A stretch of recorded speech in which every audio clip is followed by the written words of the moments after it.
পেঁয়াজ, কাঁচামরিচ, দারচিনি, তেজপাতা আর সাদা এলাচ এগুলি দিয়ে এটাকে নেড়ে নিচ্ছি।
জিরা বাটা না কিছু,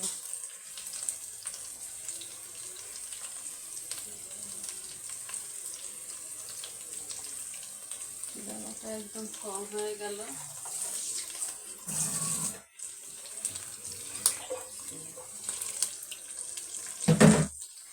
মশলাটা ভালো করে কষিয়ে নিব।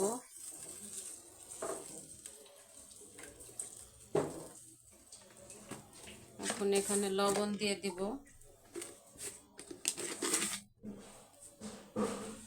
চামচ লবণ দিয়ে দিলাম।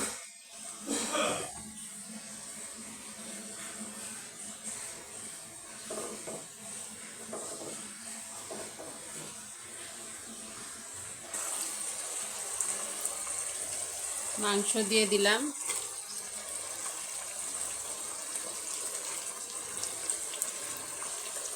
আমি এখানে কাঁচামরিচ দিয়ে করলাম, কারণ আজকের বিরিয়ানিটা আমি সাদা করব।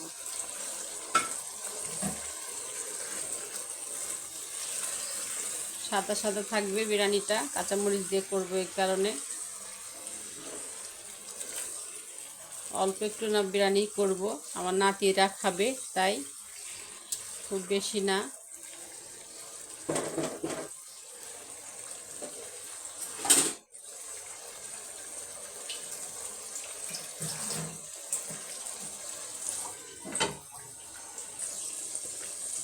এখানে দুধটা দিয়ে দিলাম।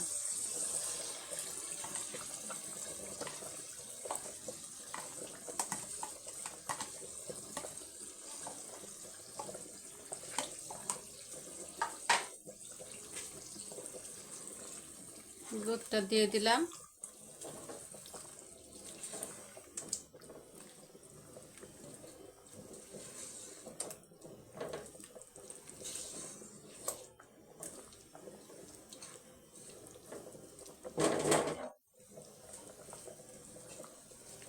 এখানে যেহেতু আমি কোনো বিরিয়ানি মশলা ব্যবহার করছি না, সেই ক্ষেত্রে বিরিয়ানি মশলা ব্যবহার না করার ক্ষেত্রে আমি এই মশলাটা ব্যবহার করেছি। এটাই নুডলসের প্যাকেটে থাকে, সেইগুলি ব্যবহার করছি। এগুলি দিলে অনেক ভালো লাগে বিরিয়ানিটা খেতে, যেহেতু মুরগির জন্য কোনো ঘ্রাণ না থাকে, সেজন্য আমি এগুলি দিয়েছি। এগুলি দিলেও কিন্তু বিরিয়ানি খেতে অনেক ভালো লাগে, তোমরা দিয়ে দেখতে পারো কেমন লাগে।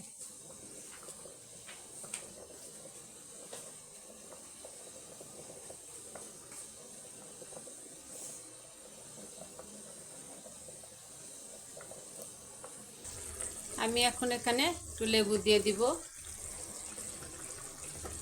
কারণ আমি টক দই ব্যবহার করছি না। লেবু দিলাম, দুধ দিলাম, আর এতে আমার কাজ হয়ে যাবে, টক দইয়ের কাজ।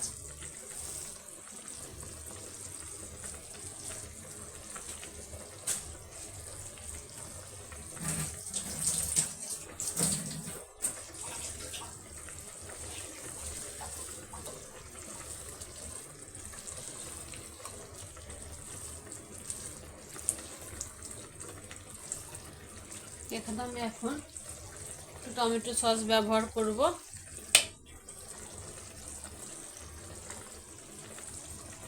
খুব বেশি না, যেন কালারটা সাদা সাদা থাকে সেদিকেও খেয়াল রেখে আমি এটা ব্যবহার করছি। জাস্ট বিরিয়ানিতে এটা ব্যবহার না করলে ভালো লাগে না, তাই কিন্তু সাদাটা রেখে যেমন কালারটা বেশি না হয় সেদিকে খেয়াল রেখেই টমেটো সসটা আমি ব্যবহার করলাম।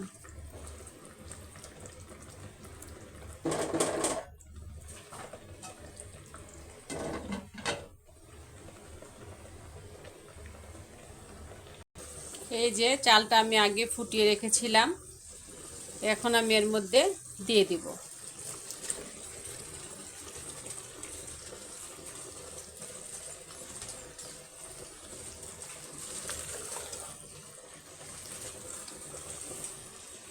যেটুকু ফুটা বাদ আছে সেটুকুন এখানে দিলে ফুটে যাবে দমে রাখলেই।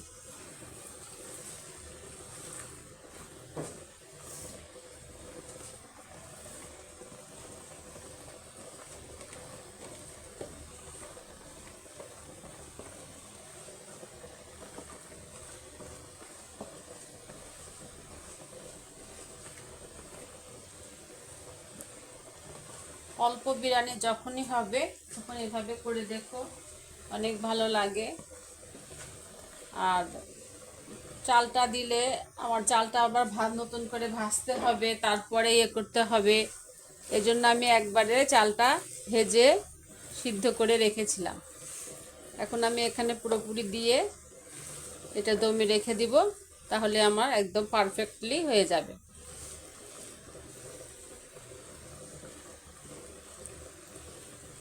এখন আমি এটাকে দমে রেখে দিব।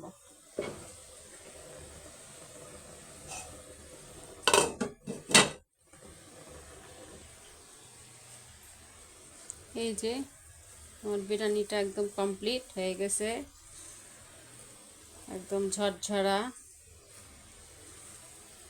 কোনো লামস নেই, দেখতেই পাচ্ছ। অল্প একটু যদিও বিরিয়ানি,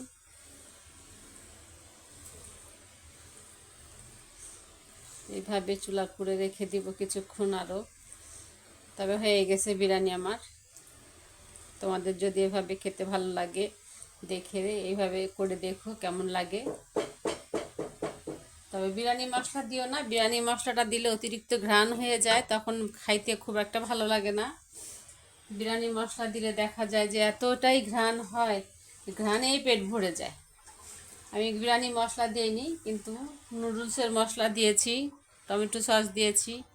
দেখলাই আমি সব কিছু সুন্দরভাবে দিয়েছি। এভাবে বিরিয়ানি রান্না করে খেয়ে দেখো, অনেক মজা লাগবে, বেশি খারাপও লাগবে না, যেহেতু বিরিয়ানি মশলা থাকলে যেটা ঘ্রাণ থাকে সেটা থাকবে না।